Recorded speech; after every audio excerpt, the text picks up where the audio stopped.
That engine had defeated 6 certified technicians over 4 days. It had brought the head of engineering at Sterling Motors, a man with a master's degree from MIT and 17 years of professional credentials behind his name, to sign a failure report with a hand that wasn't entirely steady. It had nearly swallowed a $5 million contract whole, the kind of contract that took Evelyn Hartwell 3 years to build and 1 weekend to almost lose. And then, at 11 o'clock on a Thursday night, a man in a faded gray t-shirt walked into the service bay. His hand still carried the faint trace of engine oil from the afternoon shift he'd finished 4 hours earlier. His 6-year-old son was asleep in the truck parked outside, a small red toy toolbox tucked under one arm. The man walked to the car without greeting anyone, without asking any questions. He stood in front of the engine for a long moment, very still, and then he said, quietly and without any drama at all, "I know where the problem is." What happens when the man everyone dismissed is the only one who can save everything? The garage was called Mercer Auto, and it sat on the eastern edge of town where the streets got quieter and the buildings got shorter and nobody wore a tie. It was a 2-bay operation in a building that had been a furniture repair shop in a previous life, and it still had the old smell of sawdust underneath the newer smell of motor oil and brake fluid. The sign out front was hand-painted. The lift was second-hand, but every tool on the wall hung in its exact place, sorted by function and by size, and the floor was swept clean at the end of every working day without exception. Owen Mercer ran the shop the way he ran everything, without announcement, without decoration, and with a precision that most people who came in for an oil change never noticed and never needed to. Owen was 36 years old and looked it in the honest way that comes from working with your hands in all weather. He was tall and lean with dark brown hair and a face that didn't offer much away unless you knew how to look. He didn't talk much to customers beyond what the job required. He didn't explain himself. He didn't volunteer his history. When people asked how long he'd been doing this, he said a few years, which was technically true if you counted only the years at Mercer Auto and ignored everything that came before. In the bottom drawer of the wooden desk in the corner, the desk that held the shop's invoice book and a battery-operated radio and not much else, there was a folded document in a manila envelope.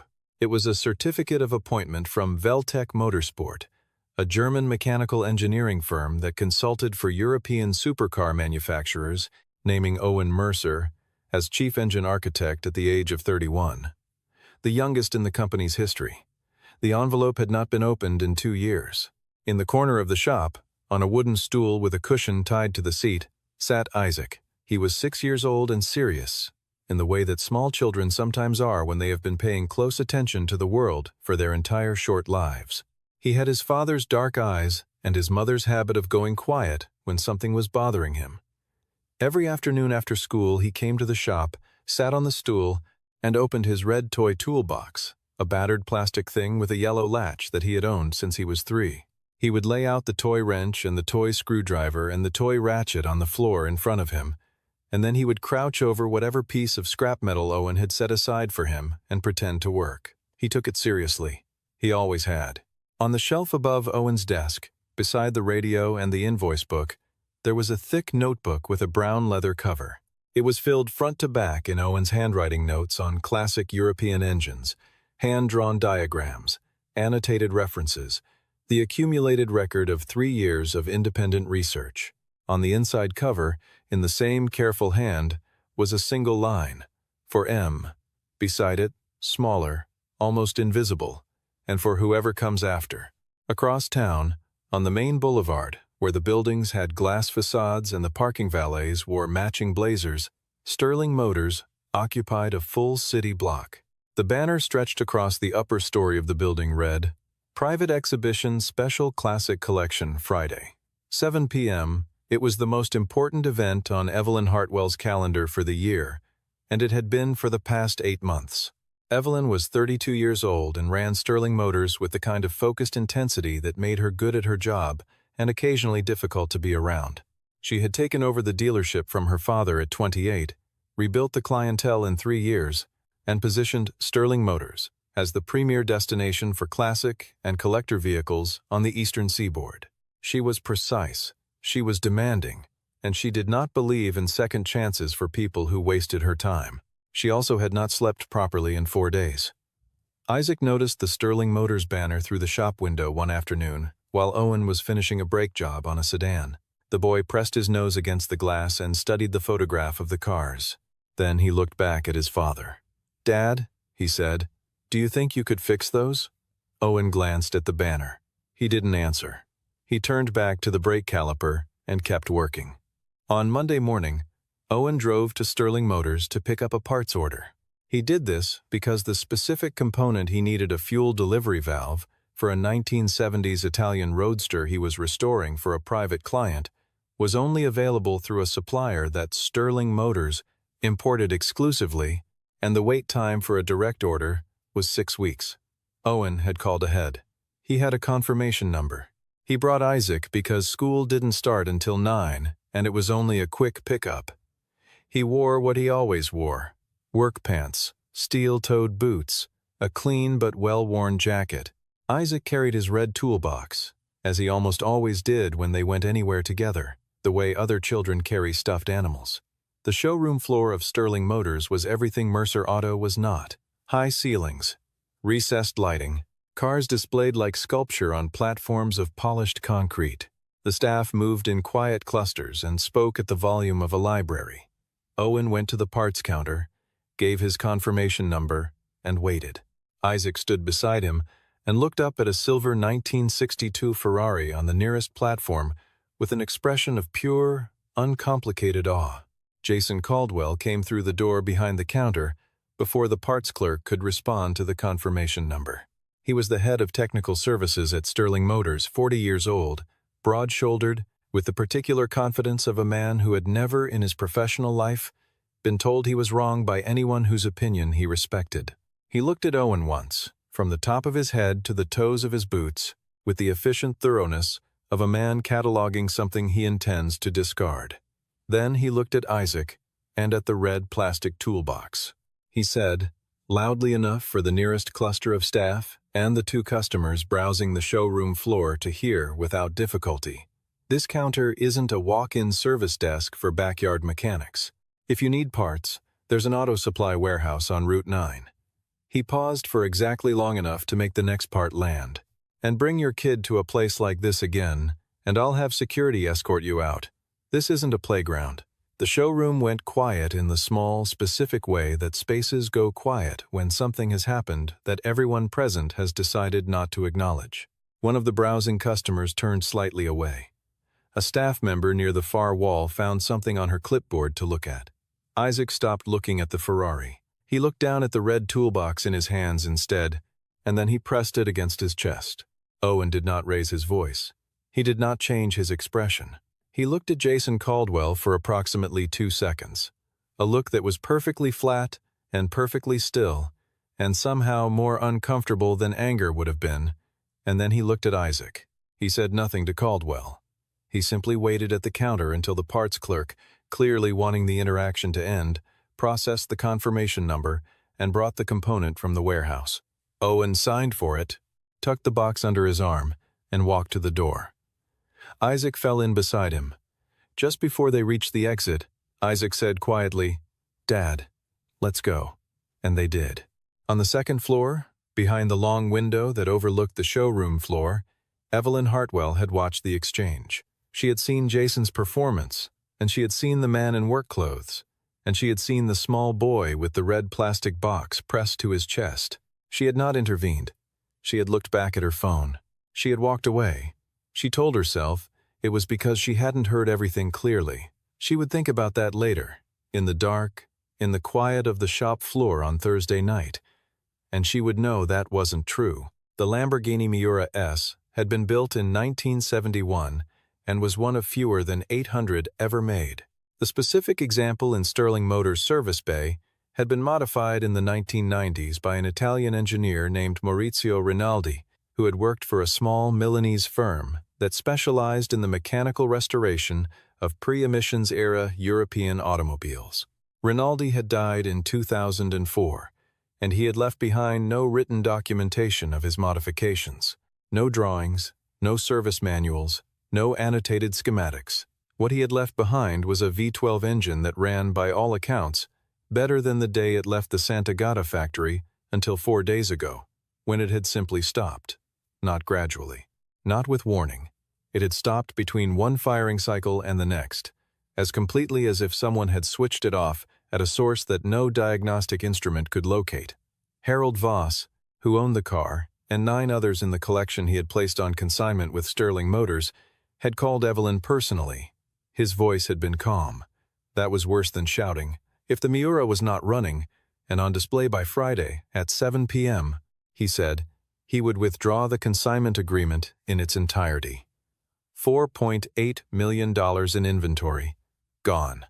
The exhibition, Sterling Motors' most visible event in 3 years, reduced to a gap on a platform and a conversation that Evelyn did not want to have. 6 of Sterling Motors' certified technicians had worked on the Miura, one after another, and then in combinations over 4 days. None of them found the fault. The diagnostic system produced contradictory error codes that pointed in 3 different directions simultaneously and resolved none of them. Jason Caldwell, who had spent the better part of the 4th day under the hood, wrote in his technical report, "Engine unrecoverable. Recommend client notification of irreversible mechanical failure." Evelyn read the report, set it face down on her desk, and called 3 independent specialists. The first declined when he heard the car's name and year too complex. He said, "Not enough documentation." The second quoted a timeline of 8 weeks and a fee that started at $500,000. The third drove in from 2 hours away, walked around the Miura for 15 minutes in the service bay, and then walked back to his car and drove home. He called Evelyn from the road. "I don't know what Rinaldi did to that engine," he said, "and because I don't know, I can't fix it without risking making it worse. I'm sorry." Evelyn stood alone in the service bay after the call ended. The Miura sat under the shop lights in its orange paint, which was the color of something expensive and unapologetic. She put one hand on the hood and looked at it for a long time. It was Monday evening. Friday was 4 days away. On Monday evening, Owen drove home, collected Isaac from the neighbor who had picked him up from school, and made dinner for the 2 of them: pasta, a green salad, a glass of water for himself, and apple juice for the boy. They ate at the small kitchen table with the window open to the backyard. Isaac was quieter than usual. He ate his pasta in careful, measured forkfuls and didn't ask for a second serving. Afterward, they sat on the back step with the last of the daylight, Isaac turning his toy screwdriver over in his hands. He had been thinking since the morning. Owen could tell because the boy had his mother's thinking face, a slight downward pull at the corners of his mouth, a stillness in the eyes. Finally, Isaac asked, "Dad, why did that man talk to you like that?" Owen looked out over the yard, where a maple tree was just beginning to turn at the edges. He let the question sit for a moment. He didn't know who he was talking to, Owen said. "Does that make it okay?" "No," Owen said. "It doesn't." Isaac turned the screwdriver over again. "Why didn't you say anything back?" Owen reached over and put a hand on the boy's shoulder briefly, the way he touched things he cared about without performance, without excess. Some things don't need to be said. They only need to be done. Isaac looked at him. He was 6, and there was a limit to what 6 years of living could do with a statement like that. But he nodded, because he trusted his father in the wordless, complete way that children trust the people who have never once given them a reason not to. Inside, after Isaac was asleep, Owen stood at the kitchen shelf and looked at the brown leather notebook. He had not opened it in several months. It held, among other things, 47 pages of research on Maurizio Rinaldi's engineering methodology, the culmination of 3 years of independent study that Owen had pursued, alongside his work at Veltec Motorsport, during the years when he had still believed he would one day write something definitive and useful about the way certain engineers understood machines not as mechanical systems, but as acoustic ones. Rinaldi had been the greatest of these. He had designed engines the way composers write for string quartets, each component calibrated not just for function but for resonance, for the specific frequency at which the whole assembly would operate as a single coherent system rather than a collection of individual parts. The research had begun as professional interest. It had become something close to obsession. And then Mara had died. on a Tuesday afternoon in November, on a road she drove every day, and Owen had closed the notebook and put it on the shelf, and driven himself and a 3-year-old Isaac back to this town where he had grown up, and opened the shop, and not looked back. Not because he was afraid of looking back, but because there was a boy who needed a father who was present, and Owen Mercer, above all things, knew how to be present. Tuesday brought no progress for Evelyn. She brought in a restoration team from the city specialists with a strong reputation for pre-war European vehicles. They worked through the day. That evening, their team leader sat across from Evelyn in the conference room and was honest in the way that only people who are genuinely stumped can afford to be. "Whatever Rinaldi did to that engine," he said, "he did it according to a logic that doesn't exist in any documentation I've ever encountered. The modifications are there, we can see them, but we don't understand the system they create. We're afraid to go further without that understanding, because the wrong move could cause irreversible damage." He paused. "I think the person who can fix this engine is someone who has spent a great deal of time specifically studying how Rinaldi worked. Not just classic car mechanics, Rinaldi himself." On Wednesday morning, Jason Caldwell proposed using a substitute vehicle, a Miura, from 1969, that was close enough in appearance that most guests at the exhibition would not know the difference. Evelyn rejected this in under 10 seconds. "That's not Harold's car," she said. "It's not what we agreed to display. We don't do that." Jason gave her a long look. She gave it back without blinking, and he left the room. Evelyn was not a sentimental person, and she was not particularly given to principle for its own sake, but there were lines she did not cross in business. She had watched her father cross them, and she had watched what they cost him in the end, and she had decided early that her version of Sterling Motors would not be built that way. On Thursday morning, Diana set a single sheet of paper on Evelyn's desk and stood back without saying anything. The paper had 2 items on it. The first was a name, Owen Mercer, Mercer Auto, followed by an address on the east side of town. Below the name Diana had written, in her precise small handwriting, what a contact in the industry had told her. Owen Mercer, former chief engine architect, Veltec Motorsport, left the company 3 years ago. Has not returned to the industry. He wrote the most comprehensive existing analysis of Rinaldi's engineering methodology, an unpublished thesis that is cited in 2 academic papers and 1 industry journal. Currently operates a 1-man auto repair shop. Single father. Evelyn read the page twice. She looked at Diana. "This is the man from Monday." It was not a question. Diana said nothing. She didn't need to. Evelyn looked out the window for a moment and then said, "Set up a meeting for tonight." She paused. "I'll go myself." Owen was finishing the last job of the day, a routine coolant flush on a pickup truck, when he heard footsteps behind him that didn't belong in his shop. Heels on concrete have a specific sound, and that sound had no business being in Mercer Auto at 8:30 on a Thursday evening. He rolled out from under the truck and stood up. Evelyn Hartwell was standing in the doorway of the bay, her jacket still on, her dark hair pulled back, a leather portfolio under one arm. Diana stood a step behind her. Owen recognized Evelyn immediately. She was the woman on the second floor, the one who had looked down at the showroom and then looked away. She recognized him, too. He could see it in the slight adjustment in her posture. Not an apology, not yet, but an acknowledgement that she owed him something she wasn't entirely sure how to pay. Evelyn did not waste time on preamble. "I have a 1971 Lamborghini Miura S with a modified V12 engine. Non-standard modifications, no documentation. 6 technicians, 2 outside teams, 4 days nobody can fix it. The exhibition is tomorrow at 7 p.m. I need you." Owen wiped his hands on a shop rag and looked at her. He did not rush to fill the silence. After a moment, Evelyn said, more quietly, "I know you came to our facility on Monday. I know what happened. I was there, and I didn't stop it. That was wrong of me." She didn't elaborate.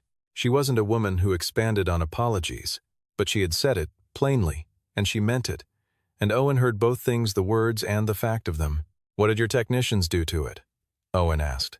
She described the 4 days in detail, every attempt, every instrument used, every proposed solution. Owen listened without interruption. When she was finished, he asked one question. "Who modified the engine last?" An engineer named Rinaldi, Evelyn said.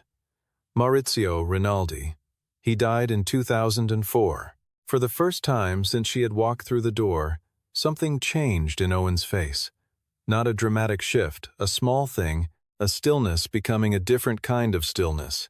You know him, Evelyn said. It was not quite a question. I know his work, Owen said. There's a difference.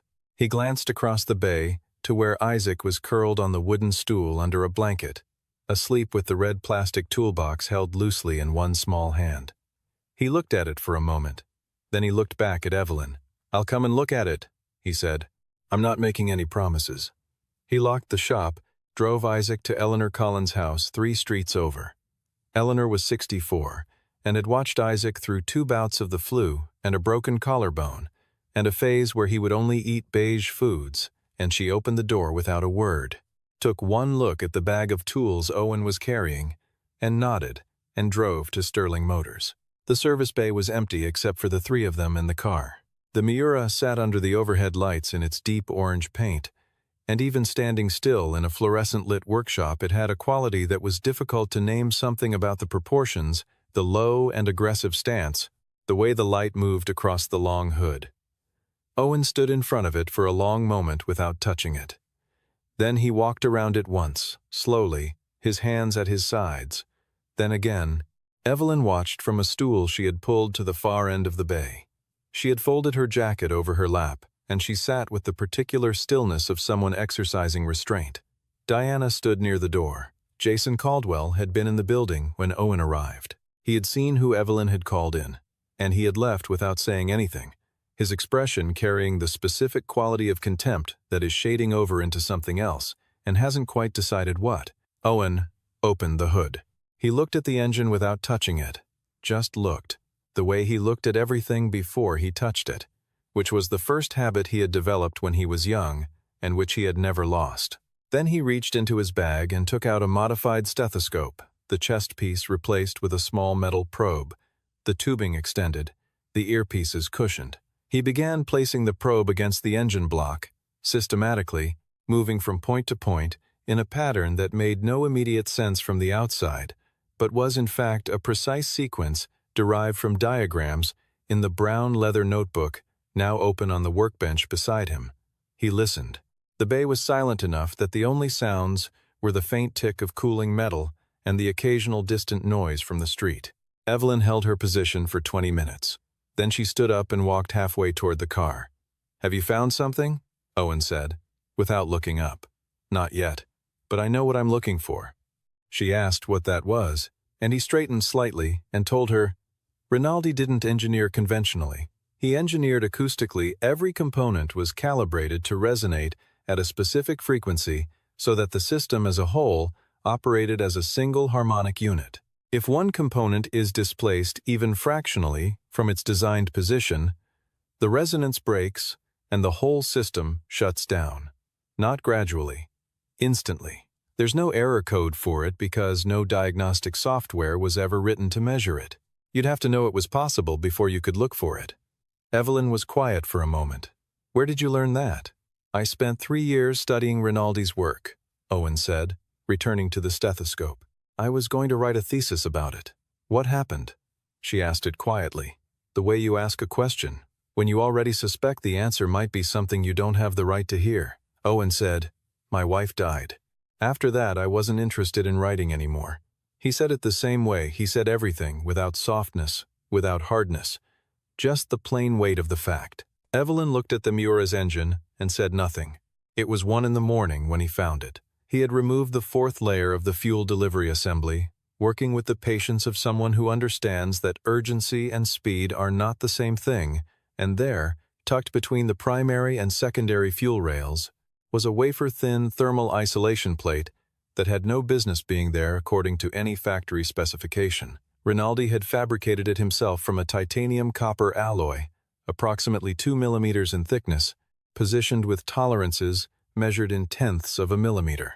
One of the previous technicians, almost certainly, while attempting to investigate the fuel delivery system, had displaced it by 0.3 of a millimeter, enough to break the resonance, enough to kill the engine as completely as a power cut. Owen straightened up and looked at the plate in the light. "The problem is here," he said. "This piece needs to be refabricated and repositioned. The original has been microfractured probably when it was moved, and it won't hold." Evelyn said, "It's 1 in the morning.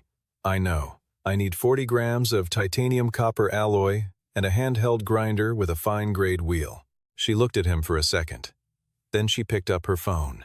It took her 40 minutes, 3 phone calls, and a $200 surcharge to a 24-hour metal fabrication shop across town. But she got it. Owen worked for 2 more hours.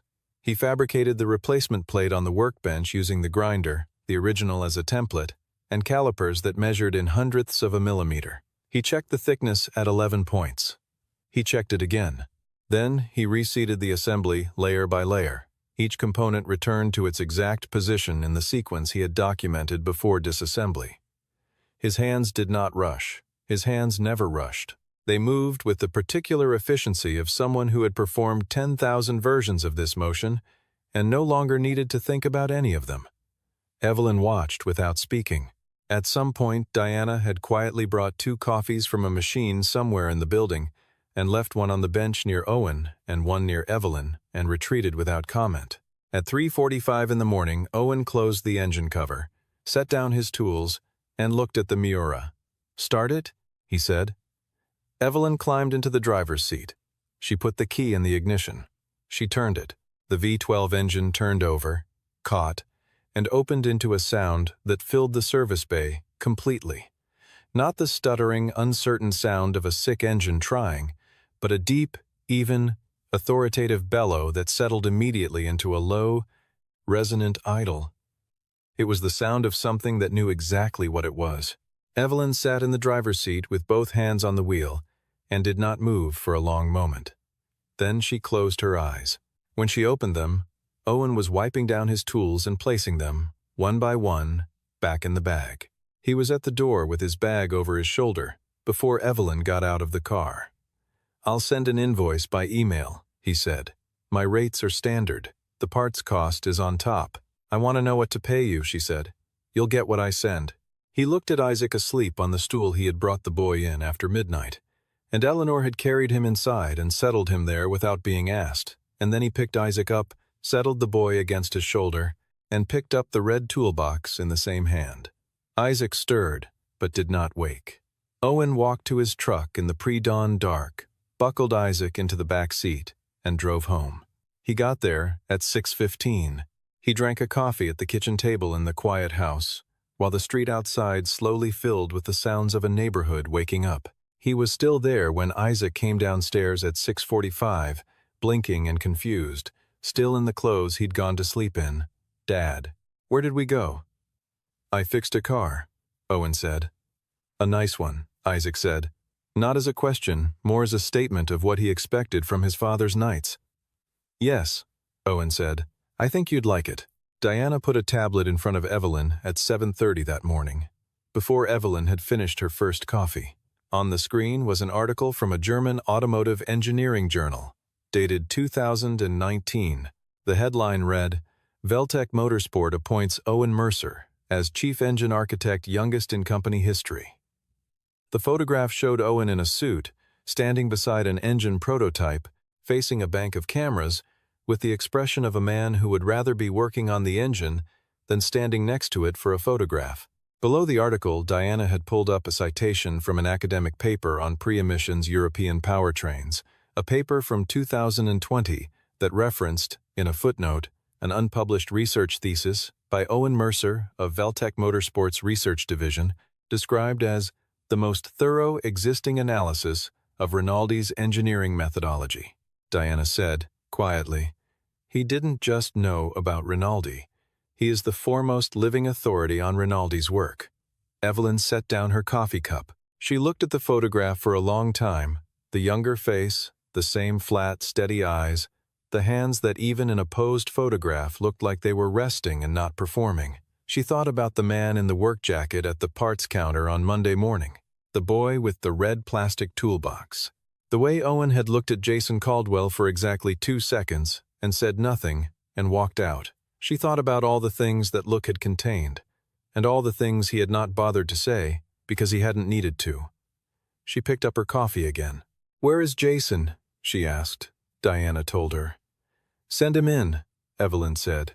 The exhibition that Friday evening was everything it was meant to be. Sterling Motors' main floor was remade into something between a gallery and a concert hall.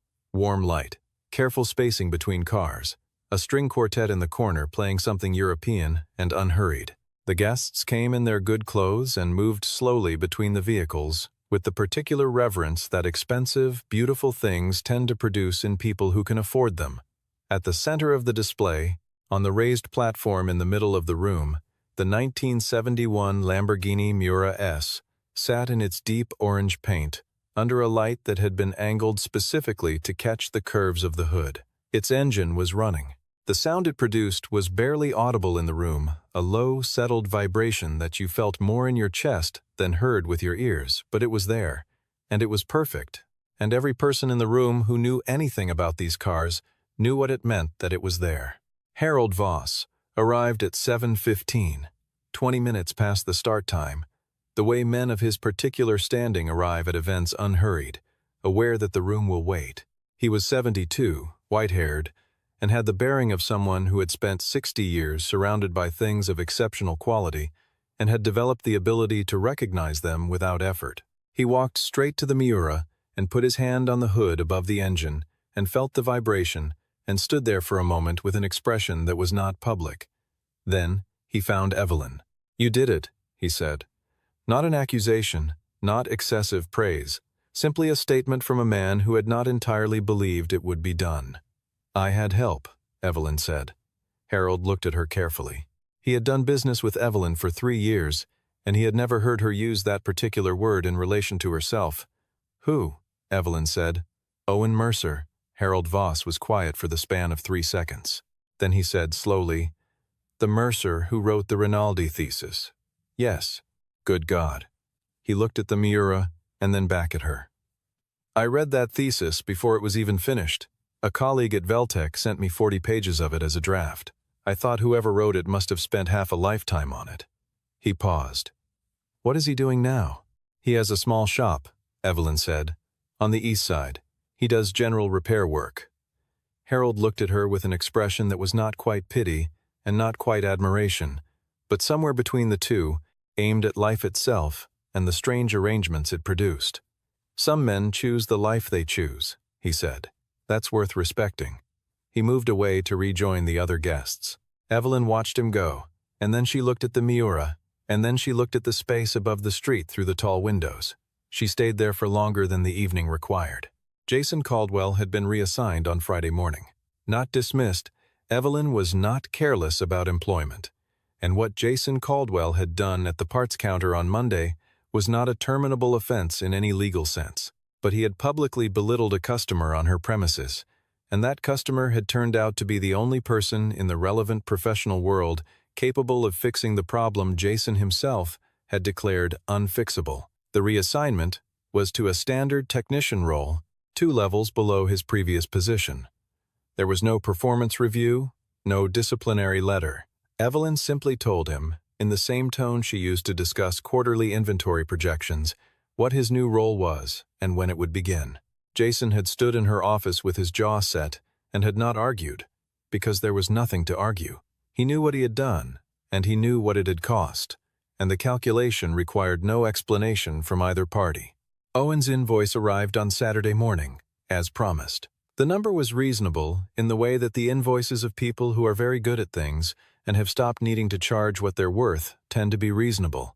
Evelyn looked at it for a moment, and then did the math. And then she opened her banking application and transferred 3 times the invoiced amount into the account listed. She did not include a note. She assumed he would understand. He did. He saw the notification while he was halfway through pulling the engine on a 1990-something sedan that had come in that morning. And he looked at the number on the screen, and he felt something that was not surprise. He had expected something like this from Evelyn Hartwell, whom he had assessed correctly in the first 20 minutes, and then he put the phone in his pocket and went back to the engine. 3 days later, a white envelope arrived at the shop by regular mail. Inside was a business card plain, heavy stock, the name Harold Voss in small capital letters with a phone number and nothing else. On the back, handwritten, "When you're ready to talk not about cars, but about what you still want to do, call me." Owen held the card for a moment. Then he put it on the shelf beside the brown leather notebook. On Sunday afternoon, Owen took Isaac to the park 2 blocks from their house. It was the kind of afternoon that exists specifically to make cities feel habitable. The temperature exactly right, the light coming through the trees at a useful angle, the benches occupied by the kinds of people who have nowhere more important to be.